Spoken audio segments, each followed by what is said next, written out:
नमस्कार, आपका स्वागत है ASTV 24 न्यूज नेटवर्क में। हम लाते हैं तेज, सटीक और निष्पक्ष समाचार हिंदी, इंग्लिश और बंगाली भाषा में। देश से लेकर दुनिया तक की हर बड़ी खबर अब इंडोफ्लेक्स व अन्य प्लेटफॉर्म पर लाइव। কোচবিহারের পুরপ্রধানের পদত্যাগের দাবিতে বৃহস্পতিবার পুরসভা চত্বরে বিক্ষোভ কর্মসূচি পালন করল বিজেপি। দলের কর্মী সমর্থকেরা পুরসভার সামনে বিক্ষোভ দেখিয়ে প্রশাসনের বিরুদ্ধে একাধিক অভিযোগ তোলেন। বিজেপির দাবি, পুরসভার একাধিক ওয়ার্ডে কাউন্সিলরদের খুঁজে পাওয়া যাচ্ছে না, এর ফলে নিকাশি, পরিচ্ছন্নতা সহ বিভিন্ন নাগরিক পরিষেবা ব্যাহত হচ্ছে এবং সাধারণ মানুষ চরম ভোগান্তির শিকার হচ্ছেন। এই পরিস্থিতির জন্য পুর প্রশাসনকে দায়ী করে অবিলম্বে পুরপ্রধানের পদত্যাগের দাবি জানায় বিজেপি। যদিও অভিযোগের বিষয়ে পুর প্রশাসনের পক্ষ থেকে তাৎক্ষণিক কোনো প্রতিক্রিয়া পাওয়া যায়নি। বিক্ষোভকে কেন্দ্র করে কিছু সময়ের জন্য উত্তেজনা সৃষ্টি হলেও পরিস্থিতি নিয়ন্ত্রণে ছিল। এবার শুনে নেওয়া যাক এই বিষয়টি নিয়ে সাধারণ মানুষের প্রতিক্রিয়া।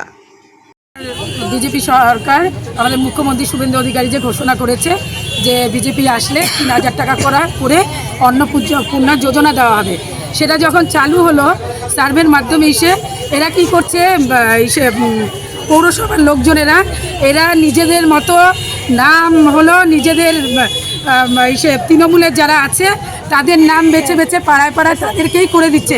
সাধারণ মানুষ আর বিজেপির কার্যকর্তারা সেটা পাচ্ছে না। আমরা চাই যে সমস্ত মা বোনেরা সরকারের অন্নপূর্ণা যোজনাটা পাক এবং সরকারের সুযোগ সুবিধা মানুষের কাছে পৌঁছে যাক, এটাই আমাদের কাছে চাওয়া আর কি। আমরা 2 মণ্ডল সভাপতি এসেছিলাম কথা বলতে পুরসভার চেয়ারম্যানের সাথে, ভাইস চেয়ারম্যানের সাথে এবং বড়বাবুর সাথে, কিন্তু আমরা আসার পর দেখলাম এখানে 3 জনের মধ্যে কেউ উপস্থিত নেই এবং আমরা জানতে পারলাম এখানকার যারা পৌরকর্মী আছে তাদের থেকেই যে তারা নাকি মাঝে মধ্যে এরকম অ্যাবসেন্ট থাকে। এবার ঘটনা হচ্ছে যে বাকি 20টা ওয়ার্ডে কাউন্সিলররা 4 তারিখে পরে তারা পৌরসভায় আসছেন না এবং পৌরসভা কেন্দ্রিক যে পরিষেবাগুলো দেওয়ার কথা নাগরিকদের তা থেকে 20টা ওয়ার্ডেরই নাগরিকরা বঞ্চিত হচ্ছে। কী চান? আমরা চাচ্ছি যে ঠিকঠাক পরিষেবা, যেগুলো পৌর পরিষেবা প্রদান করা হোক, নয়তো আগামী 24 ঘন্টার মধ্যে চেয়ারম্যান তার গতি ছাড়ে। তার চেয়ারম্যানের যাই একটা চেয়ারম্যান ক্ষমতায় আসে তার কাউন্সিলর মারফত, কিন্তু আজকে দেখা যাচ্ছে 18 জন, 19 জন, 20 জন যে কাউন্সিলর তারা আসছেন না কেউ পৌরসভায়, তাহলে ওরা থাকার অধিকার থাকছে। ইলেকটেড বডিকে এইভাবে ভাঙানো যায় না? না, ভাঙার কথা আমরা বলছি না, পরিষেবাটাও লাগবে আমাদের। কিন্তু উনি পরিষেবা দিতে ব্যর্থ, যখন পরিষেবা দিতে ব্যর্থ তার চেয়ারে বসে লাভ নেই। তো প্রশাসনিকভাবে দেখাও। আপনারা কি এই দাবি জানিয়েছেন জেলা? আমরা জানাবো, কারণ সাধারণ নাগরিকরা এসে তার সাথে কথা বলেছি, তারা বলছে আমরা এটা আমাদের জেলা নেতৃত্ব আমরা জানাবো।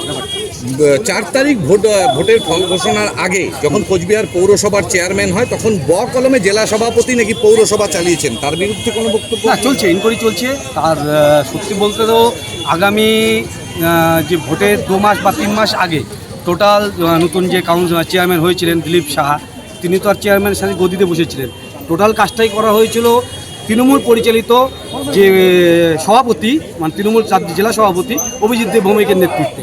আমরা জেনেছি নানা রকম দুর্নীতি হয়েছে, কোটি কোটি টাকার দুর্নীতি হয়েছে এই পৌরসভা। তার ইনকোয়ারি হচ্ছে, তদন্ত হবে, যারা দোষী তারা সবাই শাস্তি পাবে। For more updates, continue watching ASTV 24.